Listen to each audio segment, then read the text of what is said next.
Hello guys! Ngayon tuturuan ko kayo kung paano mag-turn off ng dark mode sa Messenger. Una, pumunta ng Messenger. Then kapag nandito na kayo sa Messenger, makikita nyo yung 3 line dun sa upper. Sa left side, pindutin nyo lang. Then kapag napindot nyo na, makikita nyo yung settings sign sa right side. Pindutin nyo lang. Then kapag napindot nyo na, ayan, nandito na tayo. Makikita nyo naman dito yung dark mode. Basahin nyo lang, nasa kaunahan. Pindutin nyo yung dark mode. And kapag napindot nyo na, kita nyo naman naka dark mode na tayo. Pindutin nyo yung off. Ayan, hindi na siya naka dark mode. Ganun lang kadali. Ganun lang kadali mag turn off ng dark mode sa Messenger. Ayun lang. Thanks for watching.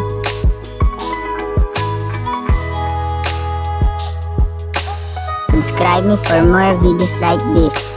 Thank you.